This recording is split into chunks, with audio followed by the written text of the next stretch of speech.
So now that you have your hand blocked in, you have your background blocked in, you're going to go in with Sharpie. You're going to go in with the normal everyday Sharpie and the really fine Sharpie and go over all of your pencil lines.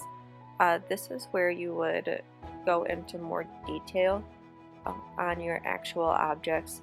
So say I wanted to finally add the finer lines on my fish, add the fins, gills, all of those extra details. Now would be the point to do that. Any object that is really closely touching your hand, kind of just place in where you might want it to go, but don't go in there with Sharpie quite yet. You're going to be doing that after you have shaded your hand and you know for sure that that's where all of your pencil lines are going to be. So right now you're going to focus on the objects that are going to be around your hand, maybe not necessarily the hand themselves, but you're going to trace over all of those lines using the variety of Sharpies that you have. When you're doing this, make sure that you're using the flowing pen strokes, so no harsh jagged lines here. We're really going for a doodled illustrated look, just like you should have looked into the artist that I had attached to the PowerPoint. We're going to try and replicate that style of illustration. So not quite realistic, not quite as detailed, but still you can recognize these objects. So get out your Sharpies and go over all of your background detailed lines.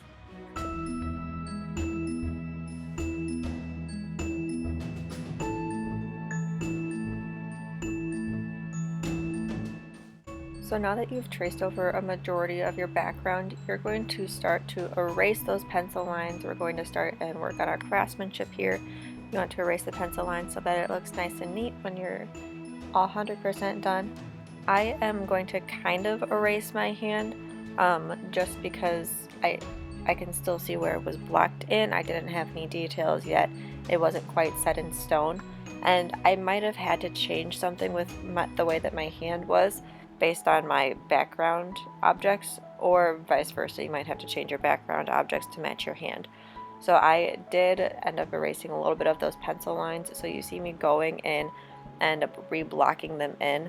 I didn't erase them fully, so I could still see them in the background, so it made going over those lines again a lot easier.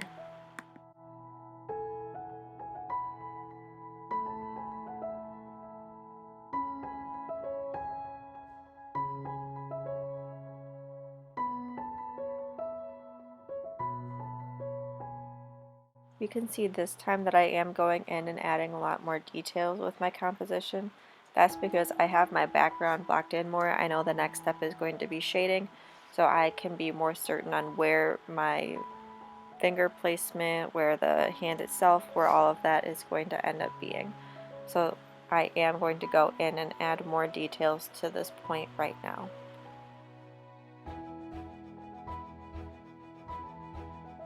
After you are done with the majority of your detail lines on your hand, you are going to go in and add shading and follow the shading hand video. Just ignore the spaces that have your background objects interacting directly on your hand with them right now. So we're going to address that at this point. So you can see I'm adding a little bit of extra shading on my wrist, and then I am going to begin to focus on the objects themselves. So I have mushrooms going off, fungi growing off the side of my wrist, so I'm adding shading beneath that so it looks like they fit in place on my actual object, because if they were actually there would be a shadow underneath them. So you're going to do that with all objects that you have on your hand. If they're like directly interacting with your hand, they don't want to just be floating. I know that they are two different styles. One is more illustrated, one is more realistic, but they are interacting with one another. So add shadows. It would most likely be below your objects, on your hands, on your wrists, just so that they look more solidified.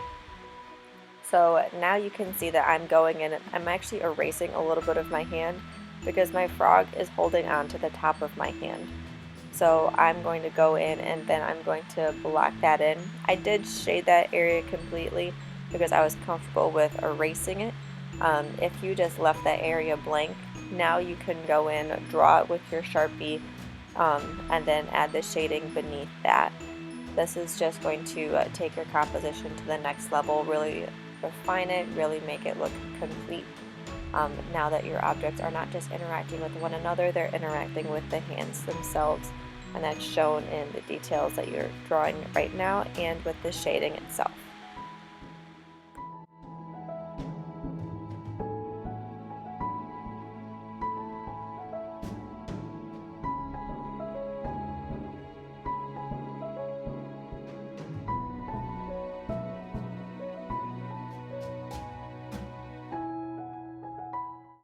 Now I'm going to take my really fine Sharpie and I'm going to add in a few just really tiny Illustrator details to bring my composition further.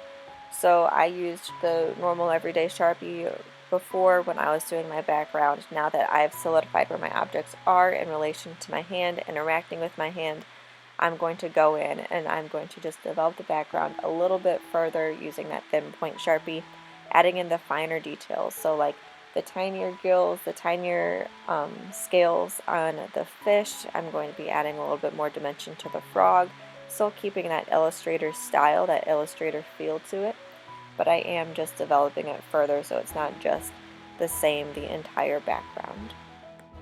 At this point we are nearly done with this project. Just make sure that all of your objects are interacting with one another, they're interacting with your hand, the shading makes sense, the placement makes sense, and it just overall looks complete. If you did not go and erase your pencil lines at the beginning of this process, make sure you go in and do that now. That is craftsmanship. It really just adds a final finishing touch to your project. So I really hope that you enjoyed it, and I can't wait to see what you create.